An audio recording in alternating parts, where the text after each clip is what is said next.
Buenos días para todos los asistentes a las jornadas académicas de la Fundación Excelencia, Liderazgo y Transformación. Hoy es martes 17 de octubre de 2023 y llegamos a la emisión 430 de la memoria histórica aún no contada del conflicto armado en Colombia.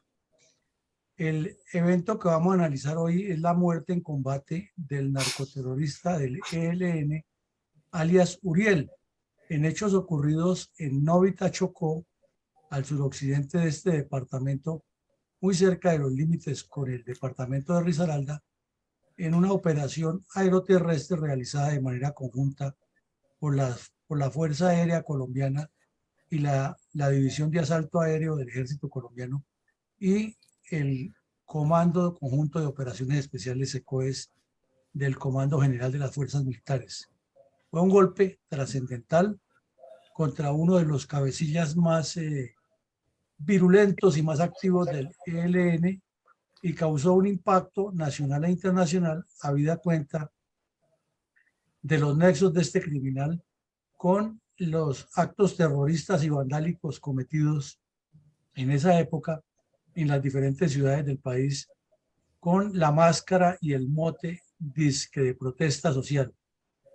Es un episodio muy interesante de la historia reciente del país y sobre todo de este grupo criminal que lleva años engañando a los colombianos con el argumento de que quieren la paz, pero al estilo de ellos. Mi coronel Saldaña, buenos días y adelante. Buenos días, mi coronel Villamarín, doctora Rosita, y a las personas que nos siguen por diferentes redes. Mi coronel, en términos generales, ¿cómo podríamos resumir la importancia geoestratégica del municipio de Novita? Tres mapas que tenemos a la vista, mi coronel, nos indican muy claramente la característica especial de ese municipio. En primera medida vemos un mapa político sin marcar del departamento del Chocó, en el cual aparece el municipio en la parte sur oriental del mismo, prácticamente en los límites con Risaralda y Antioquia. Vemos que el departamento del Chocó tiene una gran cantidad de municipios y que este está ubicado más al sur, o sea, está un poco alejado de la característica pacífica, costera, de etnias eminentemente de raza negra o mezcladas con indígenas de la región. Aquí este municipio, sus habitantes tienen, claro, habitantes de raza negra e indígenas, pero la muestra etnográfica se acerca más a los departamentos de Risaralda y Antioquia porque ha habido bastante movimiento de colonización en esa región, ya que por la ubicación cerca a la cordillera, pues permite algunos cultivos que son propios de esos departamentos. Vemos también que el departamento del Chocó se extiende de norte a sur o de sur a norte y es atravesado por el centro, por los ríos San Juan y el río Atrato. Entonces, cuando se habla de la posibilidad de abrir un canal interoceánico, hay quienes dicen que sería mejor alargarlo hasta el río San Juan y unirlo, pero los costos serían altísimos. Otros dicen que no, que llegando por bajando por el Atrato y buscando por el Tuandó, cruzando la serranía. Lo cierto es que la geografía nos indica que el municipio está, o mejor, el departamento está rodeado por cordilleras al oriente y por estribaciones al occidente, saliendo al Pacífico, por lo cual se podría decir que por la mitad hay unos valles, que son el Valle del Atrato, el Valle del San Juan y otros. ¿Qué otra característica nos da? Que es una zona bastante irrigada, selvática, con cercanía hacia el mar, con posibilidades de desarrollo marítimo, portuario, porque tiene bastantes bahías, bastantes ensenadas y sobre todo muchos cursos de agua que entran hacia el interior del continente y que pueden facilitar la pesca industrial, el cultivo del mangle, la investigación científica, el desarrollo agropecuario y muchas otras actividades. Infortunadamente ha estado alejado del desarrollo nacional esta región y se ha caracterizado por la pobreza, en contraste con tanta riqueza que tiene, por el olvido y por la corrupción que es supremamente descarada. Si hemos dicho que en Arauca hay corrupción y en otros departamentos, aquí el Quibdó marca, o mejor, el Chocó marca la pauta y ahí sí se podría decir que entre el diablo y escoja.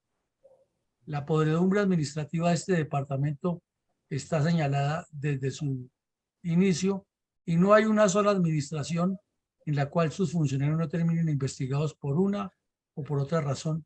Y esos son hechos públicos. Y está catalogado por los estudios de investigación respecto al tema como uno de los departamentos más corruptos en el territorio colombiano. Es una lástima porque además tiene riquezas, tiene minería, y esa exuberancia de la selva y las posibilidades de explotar amplias zonas en agroindustria son incalculables. Como siempre lo decimos, ya quisiera el Estado de Israel tener esa cantidad de agua para desarrollar toda la producción agrícola con la tecnología moderna, pero aquí la violencia, el olvido, el abandono y la corrupción nos tienen como estamos y este departamento es blanco predilecto de esos fenómenos. Adelante, mi coronel.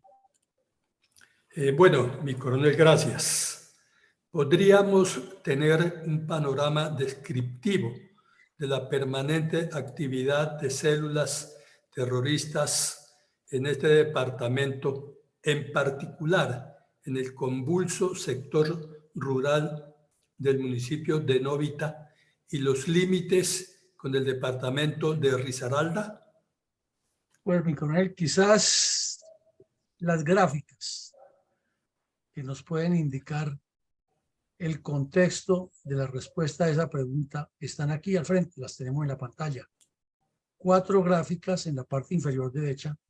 El Palacio Municipal, como se ve, es una zona tropical donde la humedad es fuerte por la misma selva y por la cercanía al mar y el encuentro con la cordillera, por la vegetación exuberante de tipos selvático tropical, por el abandono que se nota en que está la administración pública con ese palacio municipal que parece como sacado de los cuentos de García Márquez por allá en el país de Macondo, las calles sin pavimentar, las casas construidas en una combinación de madera y teja de zinc en un abandono total, a la orilla de los ríos sin observar las mínimas medidas de previsión que se tienen ya en cualquier construcción. Entonces, esta foto que vemos en la parte superior derecha del río Tamaná, uno de los ríos que haya grandes del municipio, que baja de la cordillera y se mete en la selva. Y pues obviamente cuando llueven las cabeceras y los afluentes lo fluyen con mayor cantidad, ocurre esto y las casas prácticamente inundadas, construidas al estilo palafitos, como en el África, porque no hay poder humano que convenza a estas comunidades que se alejen de las bordes de los ríos, ya que se acostumbraron a convivir con eso y tienen las canoas ahí listas para transportarse de un lado a otro, sin importar mucho los peligros que corren por los fenómenos naturales. Vemos también las carreteras yendo para los corregimientos completamente olvidadas, a pesar de la riqueza que se ve que tiene la tierra. Y en síntesis, un panorama en el cual pueden meterse las guerrillas y encontrar la fuente para reclutar jóvenes y encontrar también el apoyo de esas comunidades olvidadas a las que fácilmente se les puede convencer de que la culpa es del Estado, la culpa es de los ricos y que la única solución a todos esos problemas es la violencia, pero jamás o casi nunca se meten con los políticos corruptos que son los que llevan a ese abandono. Entonces, allí hay ELN, hubo ERG, que lo estudiamos aquí largo rato en 2 o 3 sesiones en la fundación, de cómo se creó el ERG o Ejército Revolucionario Guevarista en esa zona. Hay FARC y de remate, como la zona por lo húmedo y por lo que es selvático se presta para cultivos de coca, además que tiene muchos cursos de agua por donde moverse. El narcotráfico se ha fortalecido en la región y ha llegado al extremo de las guerras entre diferentes grupos. Entonces, todo ese contexto socioeconómico, sociopolítico y psicosocial que estamos describiendo hace que las guerrillas comunistas, grupos terroristas de diferentes vertientes, encuentren asiento en esa región. Adelante, mi coronel.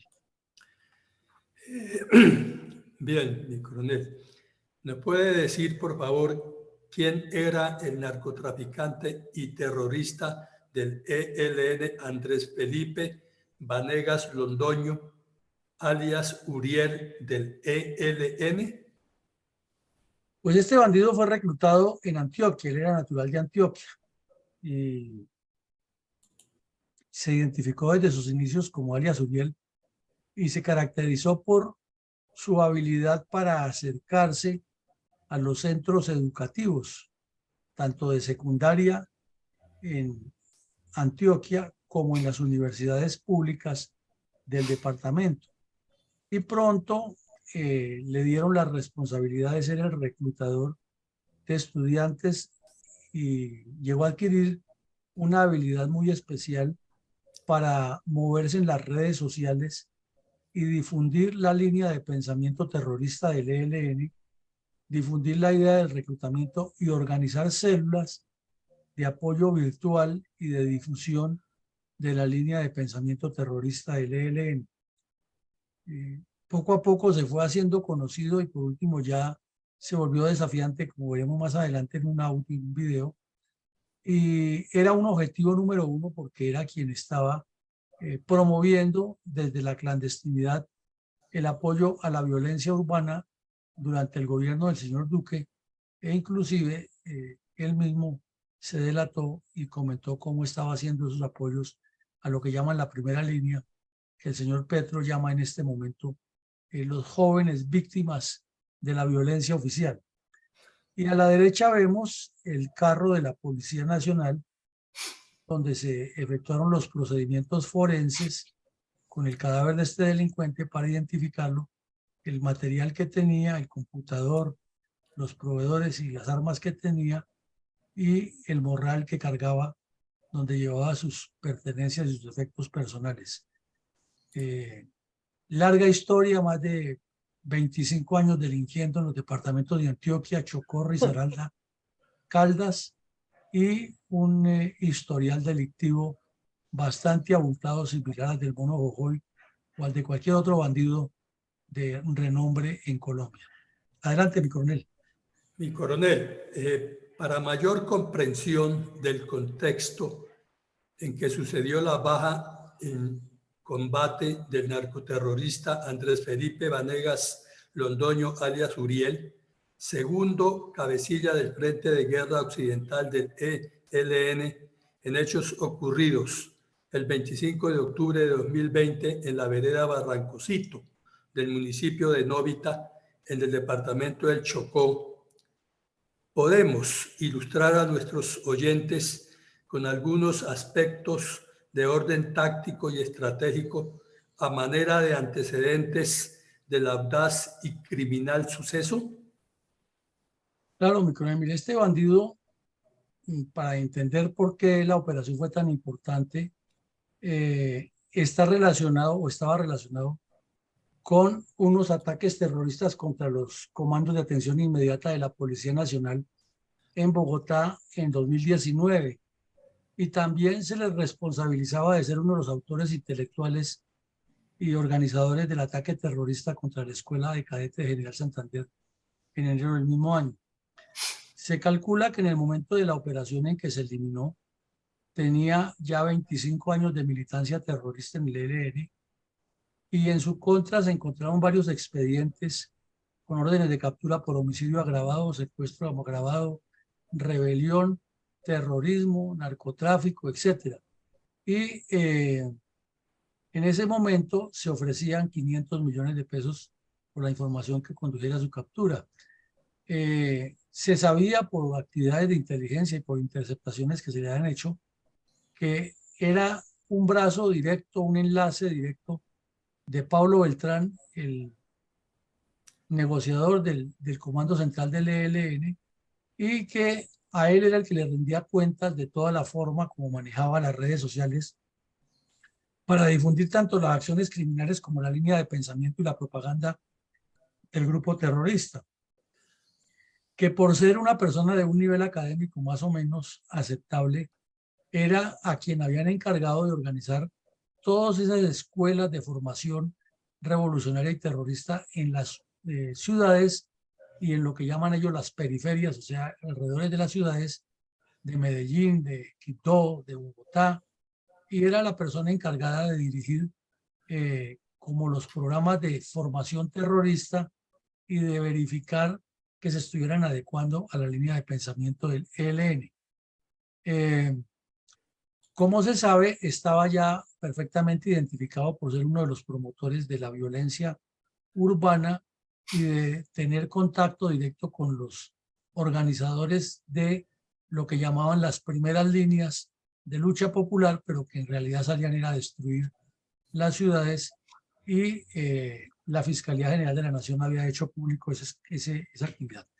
Entonces, para responder un poco los antecedentes que llevan a la captura, pues, o a la baja de este bandido, tenemos el show de La Habana con las FARC, que no terminó en nada, y que lo que hizo fue empatar con un show con el ELN, que iniciaron un paseo, unos paseantes muy bien pagos por el Estado colombiano, a expensas del señor Juan Manuel Santos, en Caracas, Quito y La Habana.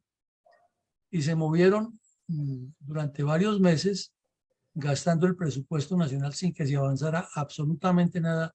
Como hasta el momento no se ha avanzado nada, ya van a completar un año de reinicio de conversaciones con Petro y siguen hablando de la importancia del cese al fuego, de la participación de la sociedad civil, y ese ha sido el barquito en el centro del lago en todas las conversaciones con el ELN, sin que se despeje de ningún lado, porque a todo le tienen un pero, a todo le tienen un proceso, a todo le tienen una etapa, un análisis, unas consultas, van, vienen, prometen, pero no cumplen absolutamente nada.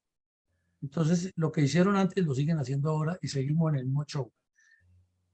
Otro antecedente, ya lo mencionamos aquí, en la cual estaba involucrado este delincuente, fue la masacre de 22 cadetes de la Policía Nacional, que lo vimos hace un par de semanas aquí en uno de los episodios de reconstrucción. Pero durante todo este lapso, en especial después de que terminó el show de La Habana del señor Santos con las FARC, hubo muchos combates del ejército con el ELN, porque se arreció la ofensiva militar, especialmente en el periodo del gobierno de Duque. En el periodo de Santos hicieron los mismos shows de los ceses unilaterales, del cese de Navidad, etcétera, y no se concretó mayor cosa. Pero durante el siguiente gobierno, en especial desde cuando subió el general Zapatero al ejército, al comando del ejército, se incrementaron las operaciones y fueron varios los golpes importantes contra el ELN en diversas partes del país. Pero como ya lo dijimos, aparecieron toda la izquierda armada y desarmada en un contubernio y una sinergia atroz contra Colombia, en lo que llamaron la protesta social, encaminada únicamente en tumbar el gobierno de Duque. Y no porque fuera Duque, hubiera sido otro, también le han hecho la misma cosa, ya que el objetivo era desarticular el país, provocar una revolución y cambiar la constitución mediante una constituyente popular abierta en la calle, era lo que querían ellos, y derrocar toda la institucionalidad, desarticular las fuerzas militares y la policía y convertir a Colombia en un paraíso narcoterrorista como lo han soñado desde Cuba y Venezuela hace rato. En ese periodo también hubo muchas tensiones del ELN con las FARC, al punto que en Arauca, donde se encuentran, se matan. En el Chocó también les ha ocurrido en algunas partes eso. Pero aquí en esta parte del Chocó, que apareció otro actor con el cual se enfrentan a menudo, que es con las autodefensas gaitanistas de Colombia, o más conocidos como el Clan del Golfo. Con ellos han tenido muchos enfrentamientos y choques. A eso se suma que el reclutamiento de menores de edad y estudiantes fue muy intenso y este sujeto jugaba un rol fundamental, ya que, como dicen los del ELN, tiraba línea para todo el país, era el modelo y era la ficha clave del señor Pablo Beltrán en esa actividad. Desde luego, manipulaban las conversaciones de paz. Sabemos que durante los 4 años del gobierno del señor Duque no hicieron sino hablar de que ellos estaban legitimados por el gobierno anterior, se quedaron en Cuba. A Duque le faltó carácter para haber roto las conversaciones, para haber roto las relaciones con Cuba, y Cuba violentó la Carta Internacional de la OEA, albergando terroristas y desafiando a Colombia, y en lugar de entregarlos, que era lo que correspondía, entonces terminó ocultándolos allá. Y cuando subió el señor Petro fue a Cuba y lo primero que dijo allá es que era increíble que el señor Duque tratara tan mal al país que nos ayudaba a la paz, en lugar de decir que el país que esconde terroristas y que vulnera la soberanía de Colombia. Entonces, esos serían como unos antecedentes muy generales, pero que nos dan la pauta para enmarcarnos en quién de este bandido, qué hacía y cómo el ELN ha manipulado muy habilidosamente su acción dentro de la comunidad, mi coronel. Gracias, mi coronel. Ahora, ¿cómo describió el diario El Tiempo el lugar y los contornos donde se realizó la exitosa operación aeroterrestre de las Fuerzas Militares de Colombia, que culminó con la baja en combate del narcoterrorista Andrés Felipe Vanegas Londoño, alias Uriel, segundo cabecilla del Frente de Guerra Occidental del ELN, en hechos ocurridos el 25 de octubre de 2020 en la vereda Barrancosito del municipio de Novita, en el departamento del Chocó? Bueno, mi coronel, este bandido se movía por la zona, por los ríos Tamaná, Novita, Cipí y otros, y acostumbraba a andar siempre con pequeños grupos. Es una de las características de los cabecillas del ELN. Casi nunca andan con un grupo grande, ni acostumbran mucho quedarse en campamentos grandes, sino que prefieren los pequeños grupos porque aplican mucho la teoría del foco guerrillero y porque consideran que es la forma más fácil de eludir la vigilancia de las autoridades, ya que muy pocas personas saben dónde están. El periódico El Tiempo publicó una crónica ilustrada con varias fotos que fueron tomadas en tiempo real por un equipo de reconocimiento que desembarcó por sogas en la selva y se aproximó siguiendo la señal que daban las comunicaciones del bandido hasta donde estaba una casa de campo muy humilde, metida en medio de la selva, allá a la orilla del río Cipí, donde estaba escondido y tenía toda una infraestructura con antenas satelitales y antenas para internet y equipos de comunicación, y estaba acompañado de una terrorista que le decían Carolina, que era la concubina del bandido. Y muy cerca de donde él se movía, pues tenía una seguridad de 15 bandidos ubicados en puntos críticos de la selva, por donde se suponía podrían entrar las tropas.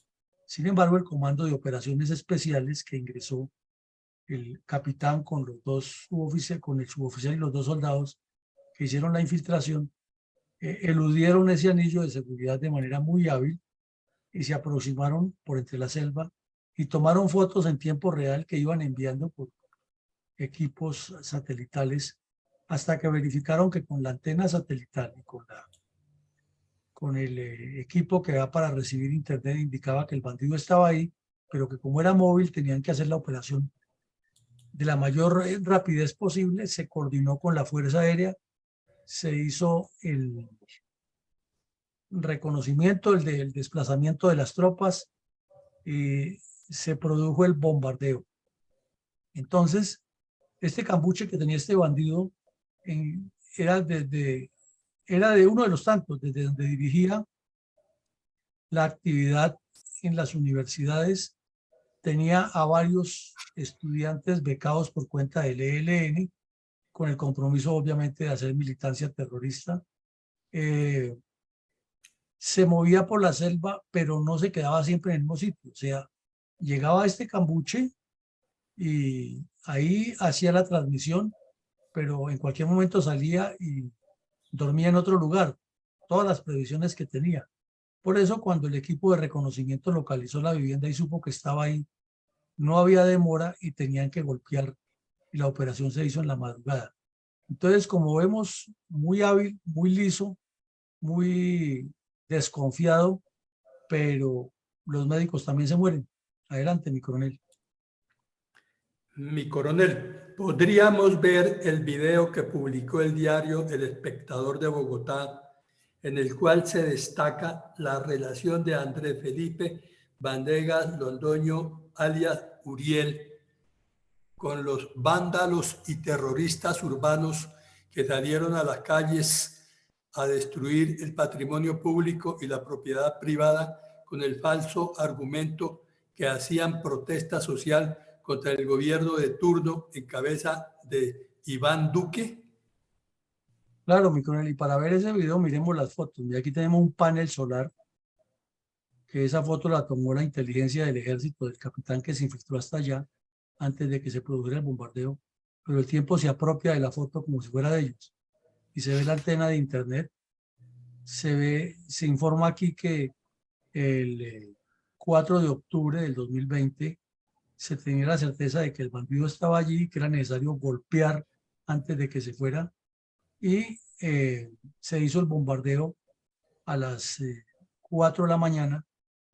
Mientras se verificaba todo, más o menos 10:40, la Casa de Nariño anunció que ya estaba confirmada la operación, que ha sido exitosa, pero que faltaba que la Fiscalía General de la Nación hiciera la cotejación de huellas y todos los datos correspondientes para certificar que era el bandido. Ahora usted me pregunta por el video, vamos a verlo, es un video muy comprometedor. Ahí vemos a los vándalos de la primera línea y los vándalos que salieron a destruir la ciudad en la protesta social, haciendo daños en la capital de la República. Los levantamientos y azonadas no han sido motivadas por diferentes grupos contrarios al gobierno. Nuestra militancia urbana participa en ellas como uno o una más. Son la indignación creciente, el repudio a la opresión y la necesidad de justicia y de sacudirse el yugo lo que ha llevado a miles de personas a las calles en abierta rebeldía. Esas fueron las palabras de alias Uriel, presunto comandante del Frente de Guerra Occidental del ELN, que esta mañana se atribuyó responsabilidad en las manifestaciones del pasado 9 y 10 de septiembre en Bogotá y Soacha. Acabemos con esos centros de tortura y muerte llamados CAI, a los policías verdaderamente patriotas y conscientes de que en su mayoría son parte del mismo bando popular, que hagan objeción de conciencia y se nieguen a arremeter contra su misma clase. De lo contrario, que les caiga encima la ira popular. En aquella oportunidad, Bogotá vivió una violenta jornada de protestas tras conocerse la muerte del abogado Javier Ordóñez, en hechos que vinculan a miembros de la Policía Nacional. En total murieron 8 personas y resultaron heridos más de 200 civiles. Además, 40 CAIs fueron incinerados y 29 vandalizados. Sobre las palabras de alias Uriel, el ministro de Defensa Carlos Holmes Trujillo rechazó todo mensaje de la guerrilla. Este bandido reconoce la participación de las redes urbanas del ELN en los actos de violencia y vandalismo en Bogotá en la semana del 9 de septiembre, tal como lo denunció el gobierno nacional, y llama a la violencia contra nuestros policías y a la destrucción de los CAI, que es la infraestructura destinada para la seguridad de todos los colombianos. Es justo rebelarse contra la opresión. El Ejército de Liberación Nacional apoya todo estallido de rebelión y protesta contra el sistema. Máxime contra el sistema que está liderando el gobierno de las masacres en asocio con banqueros que se aprovechan de las mayorías y del erario. Carlos Holmes Trujillo enfatizó su apoyo a la fuerza pública tras las recientes declaraciones de alias Uriel. Las fuerzas militares y la Policía Nacional han actuado enfocadas en contrarrestar el accionar criminal de estos bandidos, siempre en el marco de la Constitución y la ley, pues es el ELN el que amenaza no solo a nuestros campesinos, sino también a los centros urbanos. Por último, el presunto comandante del ELN terminó su comunicado con lo que parece una amenaza al orden público y en especial a las fuerzas militares y de Policía Nacional. Según un informe de las autoridades, del 9 al 14 de septiembre de 2020, 294 policías resultaron lesionados en la jornada de protestas. Más claro no canta un gallo, mi coronel. Sí, muy claro, mi coronel. Muchas gracias. Ahora, ¿cómo anunció en su edición electrónica el diario El Espectador la confirmación de la baja en combate del narcoterrorista Andrés Felipe Vanegas Londoño, alias Uriel, segundo cabecilla del Frente de Guerra Occidental del ELN, en hechos ocurridos el 25 de octubre de 2020 en la vereda Barrancosito del municipio de Novita, en el departamento del Chocó? Pues el periódico El Espectador hizo un recuento largo de todo lo que ha sido el accionar de este bandido, su militancia en el grupo, el tiempo que llevaba dedicado al reclutamiento urbano. Resaltó una vez más que le fascinaba la actividad mediática. Recordemos que para la época el presidente Duque, en una entrevista o en una intervención pública, dijo que ese ha sido el talón de Aquiles de este delincuente, el afán de figurar en los medios de comunicación y en las redes sociales, que ahí le han detectado su ubicación y que ha sido el paso siguiente para hacer el trabajo de esta operación. Una vez se fue dado de baja, se contó con un apoyo interinstitucional. La Fiscalía General de la Nación llegó rápido, se hicieron todas las cotejaciones técnicas y se verificó que era él. Además, por la muerte de la concubina de la tal Carolina, fue más fácil establecer que allí se encontraba el bandido.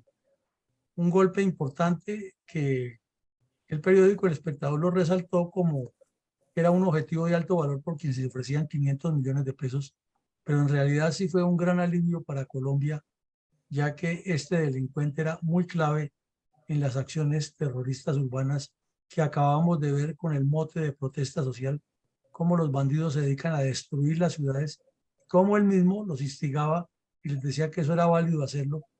Máxime que, como ya sabemos, tenía contactos dentro de los centros educativos y además el ELN financia con becas a estudiantes revoltosos para que vayan a las universidades únicamente a generar terror y no a estudiar y a progresar. Adelante, mi coronel. Mi coronel, ¿cuál fue el relato del diario El Tiempo alrededor del mismo suceso? El diario El Tiempo se enfocó mucho en las palabras del presidente Duque. Hizo una descripción de lo que encontraron en el sitio. Reiteró mucho la difusión que hizo el bandido el 22 de septiembre del mismo año, o sea, 15 días antes de ser dado de baja, reconociendo que en los actos terroristas del 9 y 10 de septiembre en Bogotá habían participado milicianos del ELN. El periódico El Tiempo mostró las fotos de la casa donde estaba, como lo decimos, se apoderó de la propiedad intelectual de unas fotos que son de la inteligencia militar tomadas con cámaras, y El Tiempo no ha debido colocar ahí el fondo de agua del Tiempo, sino simplemente colocar el pie de página, fotos tomadas por la inteligencia militar o archivo de la inteligencia militar, pero es la habilidad que tienen para darse publicidad también los medios.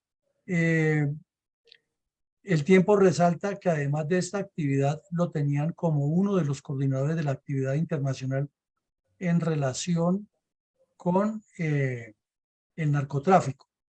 Y se dice por parte del Tiempo que era uno de los que se oponía a que se conversara con el gobierno. Pero eso no significa que estuviera en otro escenario, porque es lo que tienden a confundir los medios de comunicación. No, es que el ELN consulta a las cuadrillas y toma los puntos de vista. ¿Quién está de acuerdo con esto y quién no? Y toman la decisión por mayoría. Y ya la mayoría decidió y los demás tienen que aceptar.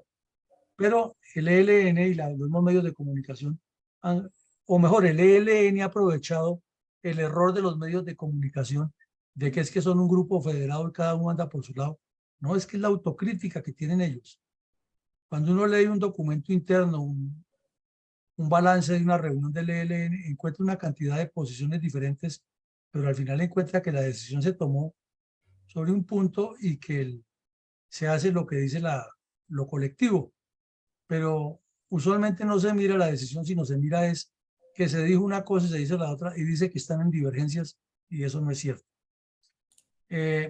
También resalta el periódico El Tiempo que el jefe directo de este delincuente es Ogli Ángel Padilla, alias Fabián, que está aquí en la foto, que es uno de los bandidos más estructurados en acciones terroristas dentro del ELN, que era el que lo dirigía y era a quien le rendía cuentas de inmediato, y de ahí a Pablo Beltrán. Dice también que se integró como miliciano en el año 2000 en la red urbana Marta Elena Barón de Medellín, que luego se vinculó al Frente Cacique Calarcá y que ya en el 2019 era uno de los ideólogos del Frente Occidental del ELN, el Frente de Guerra, que en sus conversaciones siempre decía que no había que negociar con el gobierno, sino causar el terrorismo. Como lo escuchamos hablar de una persona que tenía facilidad de expresión y que las instrucciones que daba pues eran convincentes para los jóvenes porque demostraba autoridad y conocimiento del proceso revolucionario. Además, era muy avesado y muy conocedor del manejo de la metodología del empleo de las redes sociales y la difusión de los mensajes. Tenía varios cursos de formación en propaganda y además era instructor de propaganda dentro del grupo del ELN. Pero, como lo dijo el presidente Duque, esa fortaleza que tenía de hacerse célebre en las redes sociales se convirtió en su debilidad, ya que le fue localizado el dispositivo y siguiéndole el dispositivo se hizo la inserción del grupo de reconocimiento de fuerzas especiales, se localizó el sitio, se le tomaron las fotos, se establecieron las coordenadas y la Fuerza Aérea le hizo el bombardeo que ya hemos descrito. Adelante, mi coronel.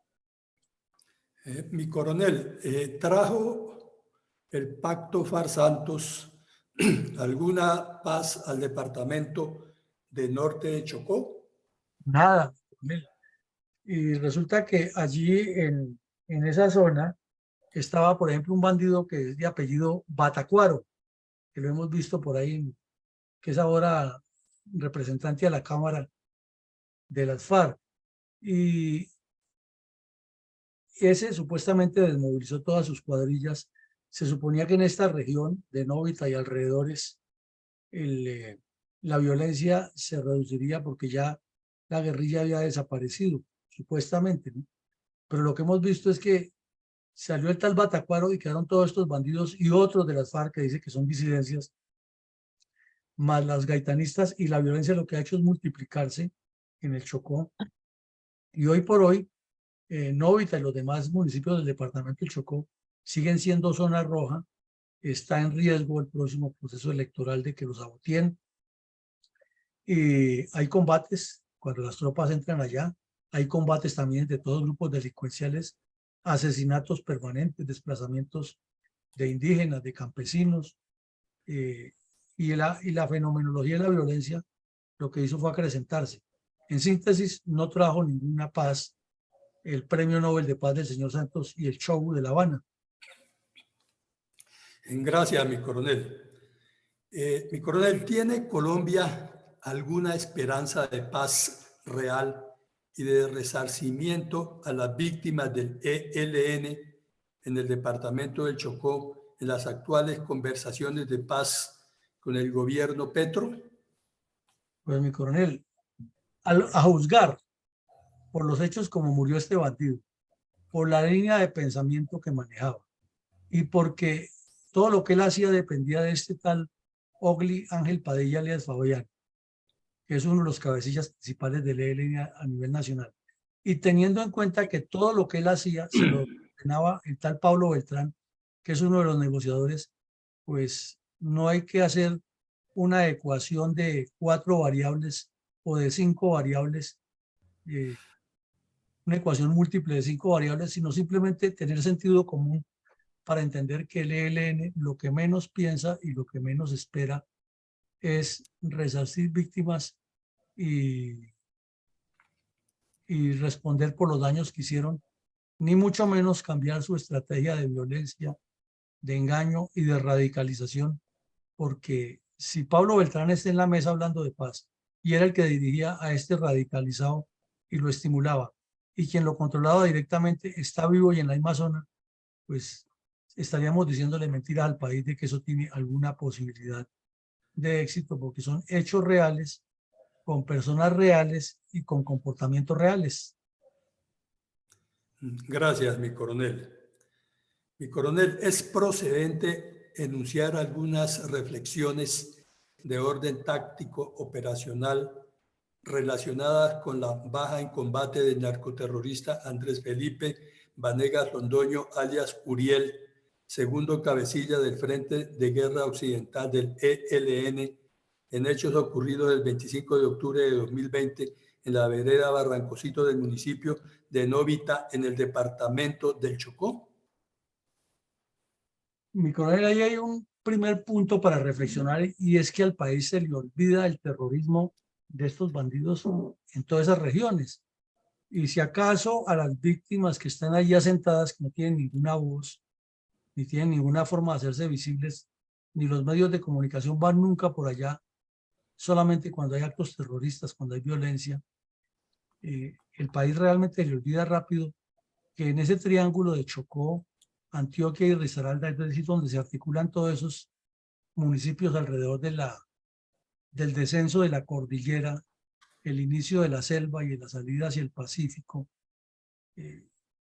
con una geografía y una topografía bien especial, y con todas esas características que hemos visto en el inicio de la charla de hoy, han habido muchísimas acciones terroristas del ELN, y eso pasa al olvido, porque es que si se le pregunta a la mayoría de los colombianos dónde queda Novita o Sipí o el corregimiento de Pizarro, que están por ahí cerca, no tienen ni la menor idea. Los jóvenes no estudian geografía, los colegios tampoco lo enseñan, los profesores de FECODE menos, porque no saben tampoco de eso. Pero lo que sí saben es promover la ideología de apoyo a la violencia, eso sí lo saben hacer muy bien. En segunda medida, el Chocó, como vemos, tiene nada menos que el futuro del planeta en términos de integración comercial y de integración de continentes. Como dijo Bolívar cuando habló de Panamá, unir Oriente con Occidente. El Chocó tiene esa característica por su ubicación geográfica, un valor geoestratégico que no es ni siquiera colombiano, es universal, es un patrimonio del desarrollo comercial del mundo. Pero aquí todavía no le hemos dado la importancia, y como vemos con el actual gobierno, menos vamos a avanzar en esa prospección.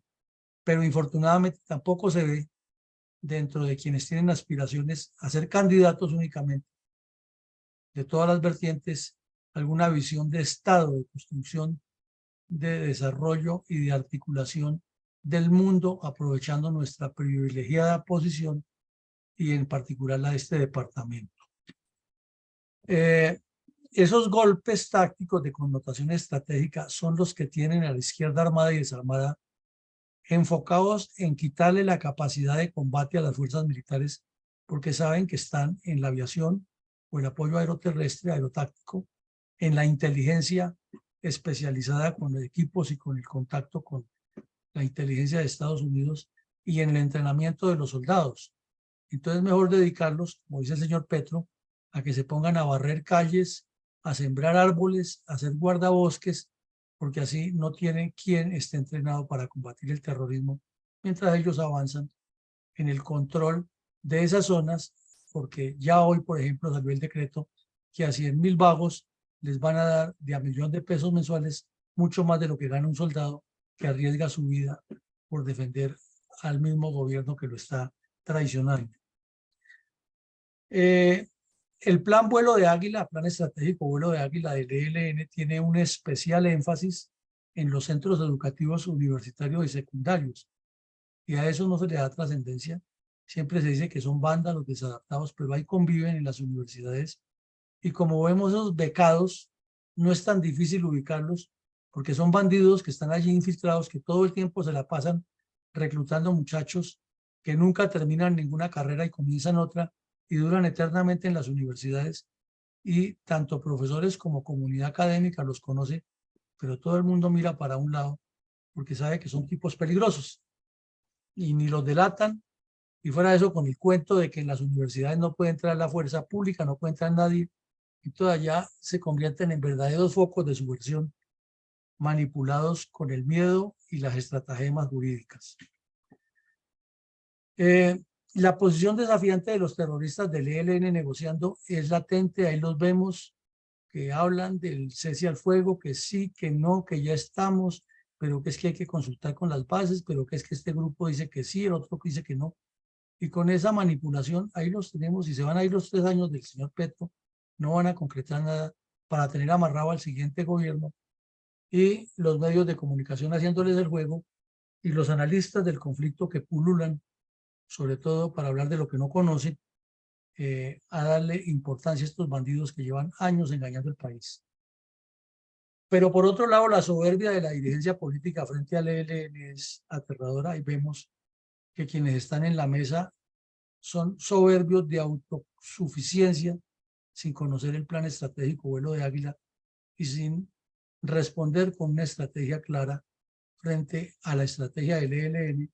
Y entonces por eso los tipos van allí, ponen allí, quitan allí, mueven allá, se pasan de Caracas a La Habana, de La Habana a Quito, de Quito pueden ir a otra parte, van, vuelven, que nos reunimos, que en México, que López Obrador, que el siguiente presidente, que es que esto hay que analizarlo muy bien, que es que nosotros representamos la continentalidad y no solo una parte, que la política petrolera, entonces les dan gusto en la política petrolera. No, pero entonces nos ponemos de acuerdo en eso cuando hablemos de la política agraria, les dan gusto en eso y no, pero ahora nos falta sobre la política sindical, luego la política educativa, luego dice que faltó no sé qué en la política petrolera, y ahí tienen a todo el mundo dándole caramelo, porque la dirigencia política es soberbia e ignorante frente a ese plan estratégico. Además, porque buscan es sacar réditos electorales y no resolver. Ahora, el informe del señor de Rux es inexacto porque no menciona para nada este estratagema, no la menciona ni la relaciona como una continuación de la supuesta paz que hicieron con Santos.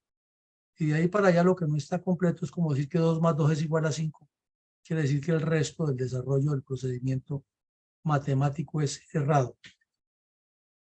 La propaganda subversiva de los teólogos de la liberación cada vez más efectiva y más hábil porque se comprometen menos ellos y dan la sensación de que es una reacción popular, una integración popular a un cambio. Y hablan del poder popular precisamente. Finalmente, como todas las veces lo resaltamos, el conflicto colombiano tiene unos aspectos geopolíticos que no se han estudiado, y si no se estudia geopolíticamente, pues las respuestas no pueden ser ni estratégicas, ni mucho menos geopolíticas. Colombia enfrascada en un problema grandísimo por falta de foco, por falta de estructuración mental de quienes deben dirigirla, y el ELN haciendo ferias y fiestas con esa realidad. Mi coronel Saldaña, el turno es suyo para los comentarios de hoy. Sí, mi coronel, gracias. Bueno, Objetivo Colombia. Reflexión 430, episodio de la memoria histórica de Fundel, martes 17 de octubre de 2023. Sí, como usted lo decía, mi coronel, durante toda la relatoría de este episodio, ha sido costumbre inveterada del ELN manipular todo. Y dentro de todo están las conversaciones en el proceso de paz que llaman, lo de tergiversar el objetivo de estos incendiarios de la primera línea y demás. Estos trogloditas asesinos son especialistas en esto. Y a eso se le aúna los gobiernos blandengues y en especial el del presidente Duque, que no tomó una acción efectiva para evitar los incendios y las masacres con nuestros agentes de policía y nuestra fuerza pública. Otro aspecto que considero, pues, en esta reflexión de todo lo escuchado, es que la baja de Vanegas alias Uriel se registró luego de que la Fiscalía adelantara investigaciones para dar con su paradero. Lo demás ya lo sabemos. ¿A qué viene? Es que cuando hay una interinstitucionalidad en el país, los resultados siempre son positivos.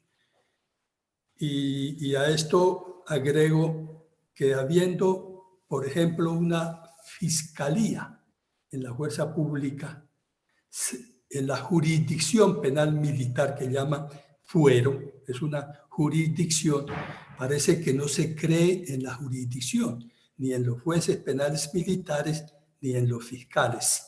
Si se creyera que esta jurisdicción es tan clara, tan limpia y tan efectiva como la ordinaria, seguramente las operaciones serían más efectivas.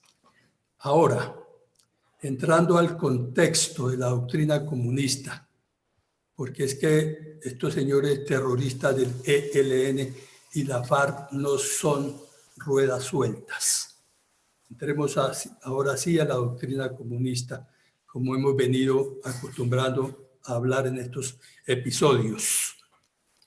El partido concebido por Lenin debe ser escogido, cerrado, de revolucionarios profesionales, como los tenemos en Colombia, estrictamente jerarquizados. Usted siempre enfatiza en eso, mi coronel. El partido debe servir de vanguardia dirigente a las masas de trabajadores que lo sigan sin pertenecer directamente a él. Con estas características se formaron todos los partidos por el Comintern. La práctica del partido se rige por el centralismo democrático,